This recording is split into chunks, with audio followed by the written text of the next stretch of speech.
तो अब हम लोग यहाँ पे इस वीडियो लेक्चर में कुछ इंपॉर्टेंट क्वेश्चंस सोल्व करेंगे कंपाइलर डिजाइन का, और आपको यदि कंसेप्ट बहुत कम समय में रिकॉल करवाना है या फिर करना है तो आप एक वीडियो अपलोड किया गया है जो सिंगल स्लाइड में हमने कंपाइलर डिजाइन का most of the important theoretical concept हमने दिया है। उस वीडियो लेक्चर को भी आप देख लेना। तो चलो हम लोग यहाँ पे गेट से रिलेटेड और गेट ने जो क्वेश्चन अभी तक किया है जिसमें आपको कम से कम टाइम में आप सोल्व कर सकते हो, तो हम लोग चलते हैं यहाँ पे कुछ इंपॉर्टेंट क्वेश्चन हमने दिया है कंपाइलर डिजाइन का, straight forward questions. So I will go question by question and you have to take your time, okay, and you have to use your brain and you have to write the correct answer. So first option के लिए first question के लिए मैं बात करूँ, which of the following is detected by lexical analyzer? Four options are there. So what is the correct option? Sir, option C. Option D. C. C. Okay, so missing the semicolon, you know semicolon identify नहीं करता, नहीं करता। तो कौन identify करेगा? इसके बाद वाला जो सिंटैक्स एनालिसिस, राइट? हाँ, टाइप मिसमैच ये भी नहीं करेगा, सब सिंटैक्स एनालिसिस करेगा। इनवैलिड आइडेंटिफायर्स, टोकेनाइजेशन जब होती है वैलिड आइडेंटिफायर की बात कर रहा है, तो अगर वैलिड नहीं है तो थ्रो करेगा एरर्स और उस टाइप का डिटेक्ट करेगा। एक क्या है? इनकरेक्ट ऑपरेटर प्रेसिडेंस, बिल्कुल नहीं। चलो नेक्स्ट क्वेश्चन हम लोग चल रहे हैं। Which phase of the compiler builds the parse tree? This is really very important. Code generation D. Parse tree की मैं बात कर रहा हूं कि पार्स ट्री कौन बनाएगा, कौन सा इसके लिए कौन रिस्पांसिबल है? लेक्सिकल एनालिसिस बनाएगा? नहीं, टोकनाइज करता है, सारे स्ट्रीम्स ऑफ टोकन जाएंगे, उसको फिर पार्सिंग बनाने का काम कौन करता है? इसके बाद वाला लेयर लेक्सिकल एनालिसिस के बाद कौन सा आता है? Syntax analysis. तो सिंटैक्स एनालिसिस यूज करता है सारे टोकन को, उसको क्या बनाएगा? फिर पार्स ट्री बनाएगा। Oh, syntax. Yes, syntax analysis parse tree वही बनाता है। Which grammar must be transformed for LL1 parsing? Left recursive grammar, right recursive grammar, ambiguous grammar or LR grammar? Right recursive grammar Must be transformed. और LR grammar Must be transformed for LL1. अरे भाई यहाँ पे option दिया है कि कौन से ग्रामर को हमें ट्रांसफॉर्म करना पड़ेगा। अच्छा, लेफ्ट रिकर्सिव। यस, तो लेफ्ट रिकर्सिव यहाँ पे यदि दिया हुआ है तो उसको हम लोग ट्रांसफॉर्म करेंगे, तब हम उसका LL1 ग्रामर बना पाएंगे, या ना LL1 पार्सिंग कर पाएंगे। देखो क्वेश्चन कितना बढ़िया है, सारा गेट में पूछा हुआ क्वेश्चन है। चलो next question. Left factoring is applied to, left factoring की बात हमने किया है, ये अप्लाई किया जाता है क्या? रिमूव एम्बिग्विटी, ये हमने पहले थ्योरी क्लास में करवाया है। क्या ये एम्बिग्विटी को रिमूव करता है? ऑप्शन ना, बिल्कुल नहीं करता। रिमूव एम्बिग्विटी नहीं करता। Avoid back tracking, yes correct. So या बैक ट्रैकिंग को अवॉइड करता है, इसलिए हम लोग क्या करते हैं? Left factored grammar, right? So correct option is avoid back, reduce grammar size, no कोई मतलब नहीं होता। रिमूव लेफ्ट रिकर्जन, कोई मतलब नहीं। Left factoring is applied to avoid back tracking. Back tracking क्या होता समझ आता है? चलो एक आध क्वेश्चन हम करेंगे वैसा तो कर लेंगे।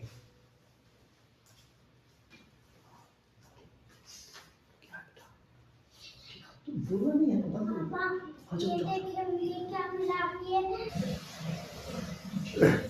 हाँ चलो, तो अगले क्वेश्चन हम लोग चलते हैं कि एक बहुत ही स्ट्रेट फॉरवर्ड ग्रामर लिखा हुआ है।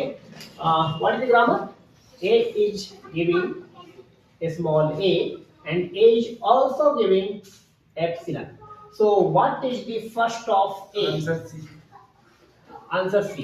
Yes, very good. But देखो या तो नॉन टर्मिनल ए आ सकता है या कुछ भी नहीं आ सकता। कितना सिंपल क्वेश्चन पूछा है इसने, ये भी एक नंबर पूछा है, राइट? Next का है C. So okay, so you people are saying that option C.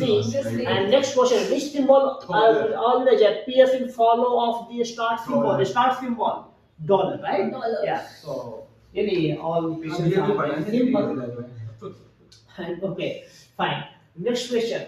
A grammar is LL1 if हमने अभी बताया था कि हम टेबल नहीं बनाएंगे, टेबल नहीं बनाएंगे, फिर भी हम डायरेक्ट बिना टेबल कंस्ट्रक्ट किए हम लोग आइडेंटिफाई कर पाएंगे कि LL1 ग्रामर है या नहीं है। फर्स्ट सेट्स आर डिसजॉइंट, इसका क्या मीनिंग है?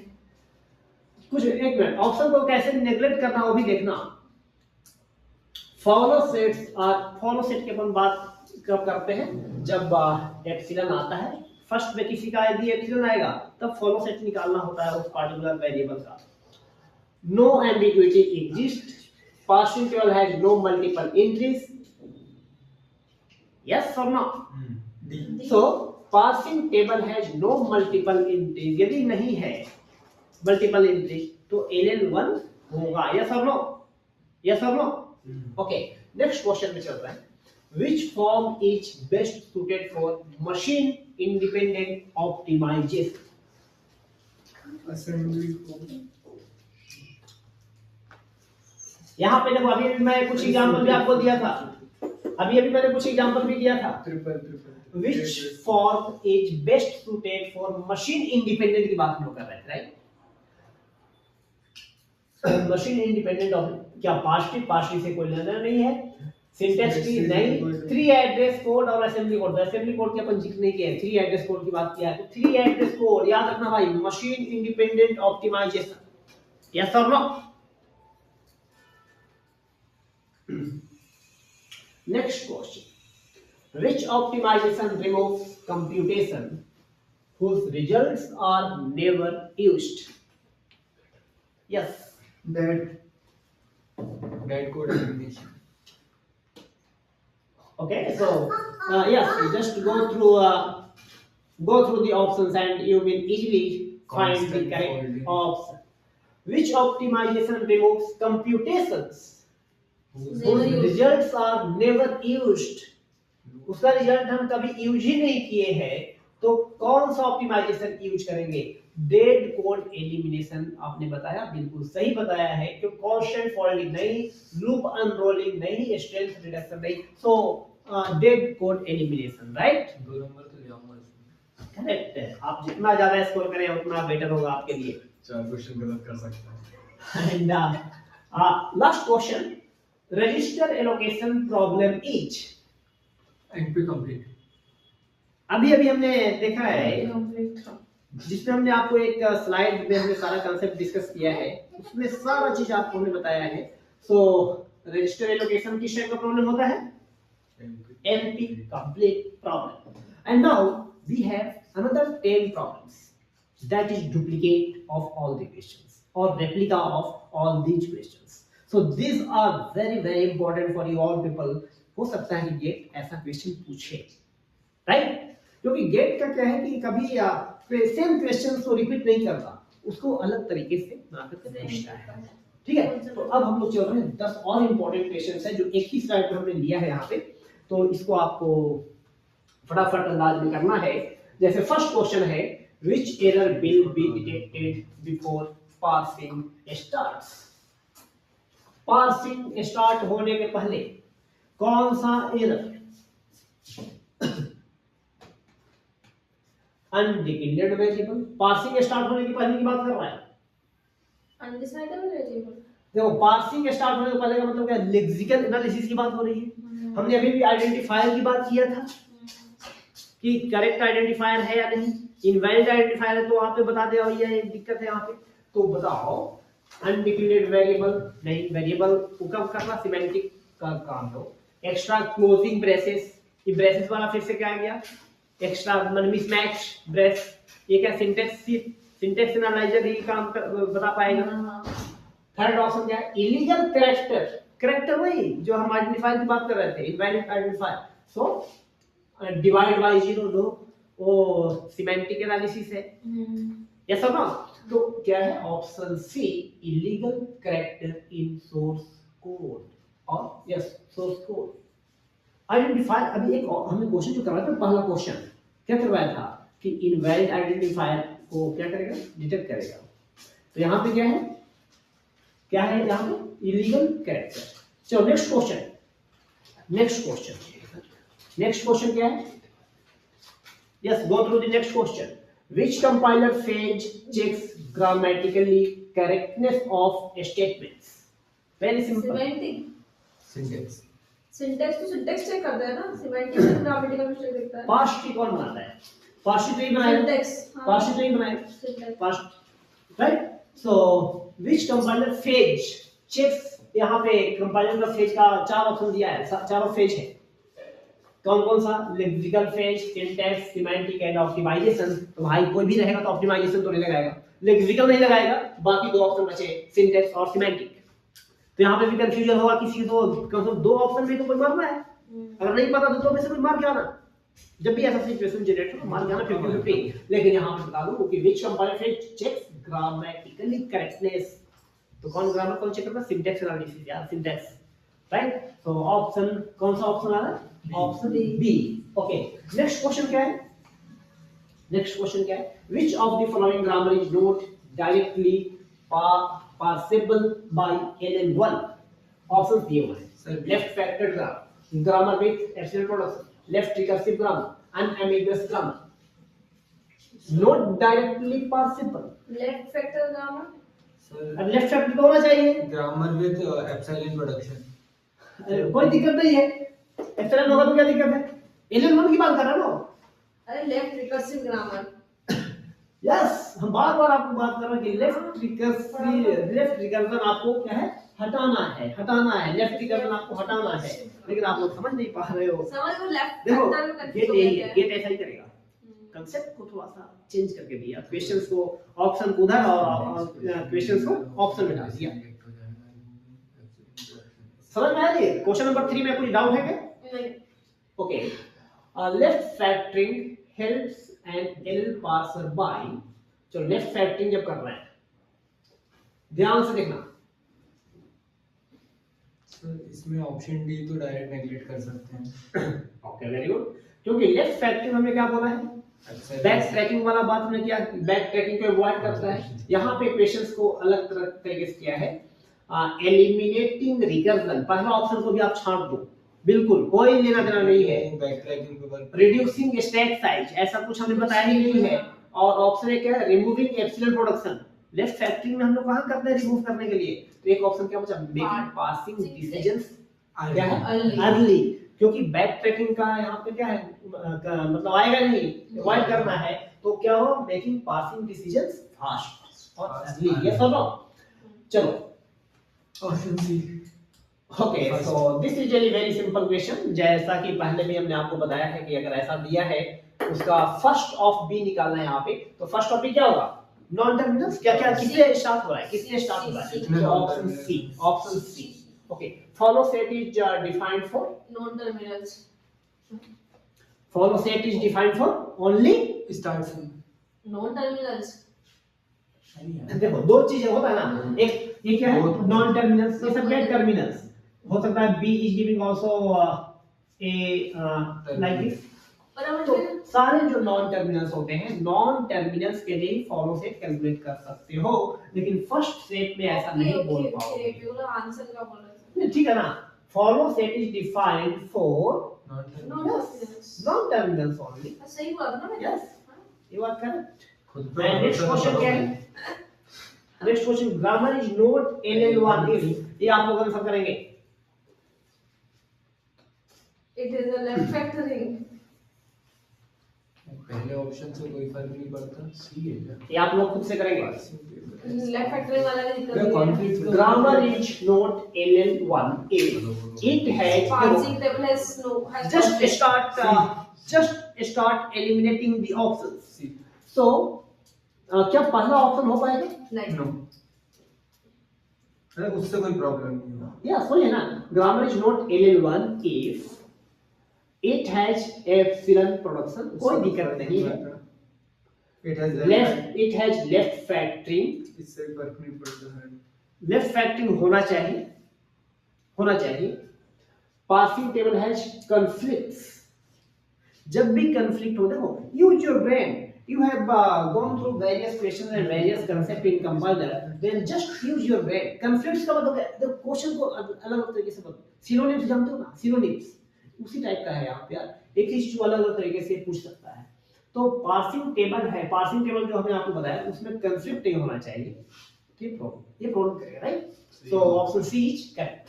फर्स्ट सेट कंटेन्स टर्मिनल्स, भाई करता ही है, उससे क्या लेना देना एलिनोर को, है ना। चलो, which intermediate representation uses temporary variable, temporary variable जैसे T1 T2 की हम बात कर रहे थे, पास्ट ट्री जब बनाते हैं दो मान लो x is equal to a plus b, ये सब एक सिंटैक्स पास्ट ट्री हम लोग जब भी हम लोग पास्ट ट्री बनाते हैं तो पास्ट ट्री के लिए चलो एक सिंपल यदि हम बात करें कि इसके लिए मान लो ऐसा इक्वालिटी यहाँ पे कर दिया, this is not called exact past tree, x and here plus and then a and here b like this, ये समझो। तो अब बताओ यहाँ पे कहाँ पे कुछ क्या क्वेश्चन किया है, टेम्पोररी वेरिएबल, तो पास्ट ट्री में कहाँ टेम्पोररी वेरिएबल की बात किया है हमने, लेने की रिक्वायरमेंट होती है क्या कोई वेरिएबल, टेम्पोररी वेरिएबल नहीं, ये एक्सप्रेशन ट्री कहलाता है, सिंटैक्स एक्सप्रेशन ट्री कहलाता है ना। बाकी हम लोग पास्ट ट्री कैसे बनाते हैं, यहाँ पे हमने कुछ नाम दे दिया एंड यहाँ पे प्लस ऐसे करते हैं ना, इस टाइप से प्लस यहाँ पे राइट, जैसे समझ में आएगा पास्ट ट्री। चलो तो क्या हो, पास्ट ट्री नहीं होगा, डीएजी डैग ग्राफ, ये ग्राफ भी बनता है, इसका ग्राफ भी बनता है, इसका ग्राफ भी बनता है राइट। तो डैग ग्राफ भी नहीं होगा, उसमें भी हमें वेरिएबल रिक्वायर्ड नहीं है।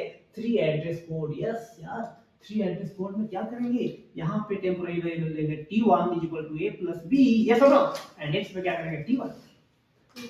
तो मैं यही तो पूछा है कि टेम्पोररी वेरिएबल कहाँ लेना पड़ेगा, तो कहाँ लेना पड़ेगा, कहाँ लेना पड़ेगा 3 है।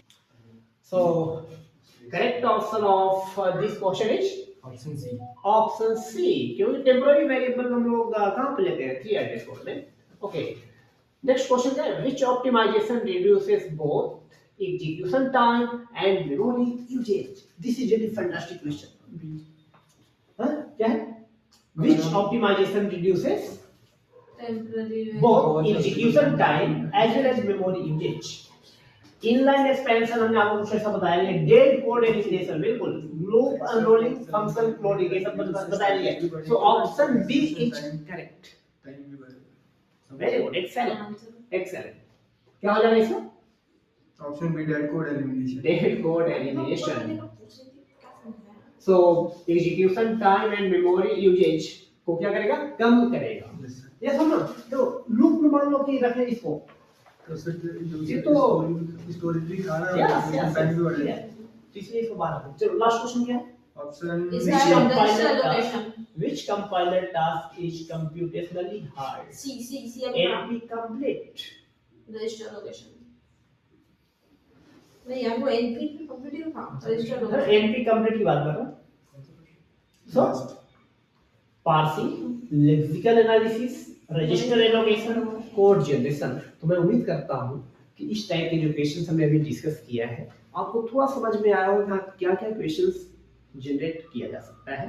तो इसका क्या होगा एक ऑप्शन, रजिस्टर एलोकेशन। तो बिल्कुल ही डुप्लीकेट टाइप के क्वेश्चन हमने सेट किया था, यस और तो ये आपको बहुत ज्यादा हेल्प करेगा। और कंपाइलर डिजाइन में मैं उम्मीद करता हूं कि आप लोगों को जब भी एक नंबर में स्ट्रेट फॉरवर्ड क्वेश्चंस आएगा, generally first set and follow set भी कैलकुलेट करने के लिए पूछना है स्ट्रेट फॉरवर्ड, एंड LL1 से बहुत ज्यादा क्वेश्चन पूछा गया है। और हमने प्रीवियस क्लासेस में भी देखा है कि ऑप्शन को कैसे एलिमिनेट करना है, जैसे LL1 भी दिया हुआ है और फिर बोलेगा कि LR0 बट नॉट LL1, आपने पता कर लिया कि LL1 ग्रामर है और ऑप्शन में दिया LR0 ऑप्शन बी में बट नॉट LL1, ऑलरेडी आपने बोला कि LL1 है तो नोट वाला ऑप्शन तो छोड़ दो, फिर बोला कि SLR1 नोट LL1, फिर नोट LL1 क्यों, LL1 तो है। तो इस तरीके से भी आप LL1 का आंसर और without solving LR0 condition and SLR1 और LR1 कंडीशन CLR, तो उसको सॉल्व किए बगैर भी आप बता सकते हो कि हाँ किसी पर्टिकुलर क्वेश्चन का आंसर आप दे सकते हो करेक्टली, राइट। तो इस टाइप के कुछ आप लोग हैबिट जब प्रैक्टिस जितना ज़्यादा करोगे उसके अकॉर्डिंग आपको ये डेवलप होगा, solving ability and how to eliminate options. क्योंकि 2-4 क्वेश्चंस ऐसे गेट में फंसते हैं जहां पे आप ऑप्शंस को एलिमिनेट करके आप सही कर सकते हो। मान के चलो ऑन एवरेज 4 से 5 क्वेश्चंस, ये कम नहीं होता। ठीक है, तो अगले वीडियो लेक्चर में हम लोग कुछ और भी कंसेप्ट को डिस्कस करेंगे। तो उम्मीद करता हूं कि आप ये सारे जो कंसेप्ट हमने डिस्कस किया है उसको आप रिवाइज करेंगे एंड सारे क्वेश्चंस को आप इस टाइप के और भी क्वेश्चंस आप फॉर्म कर सकते हैं। Now you can use ChatGPT as well so to generate similar questions. तो वहां से भी आप अपना जो नॉलेज है उसको आप इनहांस कर सकते हो and I will strongly suggest you go through the previous year gate questions. Okay.